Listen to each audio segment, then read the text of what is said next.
शाय नमो नमः। सरस्वती नमस्तुभ्यं वरदे कामरूपिणी विद्यारंभम करिष्यामि सिद्धिर्भवतु मे सदा। शिव शक्ति को कोटि कोटि प्रणाम। मेरे श्रोतागणों, मैंने पिछले एपिसोड में 5 राशियों तक, मैंने 5 भावों तक मैंने आपको बताया था कि 5 भाव 6 भाव तक में पत्नी सप्तमेश का स्वामी बैठने से क्या फल मिलता है, ये बारे में आपको जानकारी दूंगी। और आज मैं आपको और जो बाकी भाव हैं उसके बारे में भी जानकारी दे रही हूँ। सप्तमेश यदि सप्तम भाव में बैठा है, सप्तम भाव में ही बैठा है और बलवान होके बैठा है तो पत्नी का सुख प्राप्त होता है। स्वग्रही हो, सप्तमेश स्वग्रही हो, अपने ही घर में बैठा हो, अपने ही भाव में बैठा हो तो पत्नी बलवान और आपका सुख देने वाली मिलेगी, आपको उससे प्रेम रहेगा।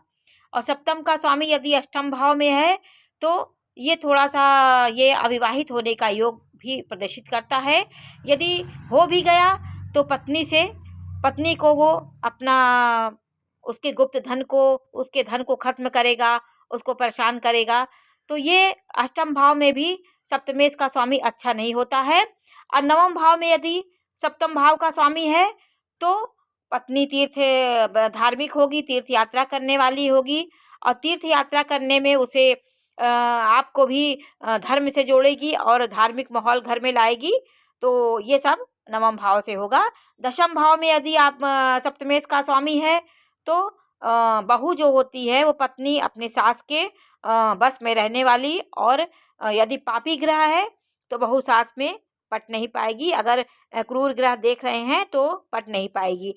एकादश भाव में यदि सप्तम भाव का स्वामी है तो सप्तम भाव का स्वामी एकादश में है तो पत्नी तो आपकी खूबसूरत, सुंदर, पढ़ी लिखी मिलेगी, परंतु 7वें से 5वां होने के कारण 7वें से एकादश भाव 5वां है, इसलिए आपके जीवन में थोड़ा तू मैं हमेशा बनी रहेगी, कोई ना कोई कारण से तू मैं बने रहेगी।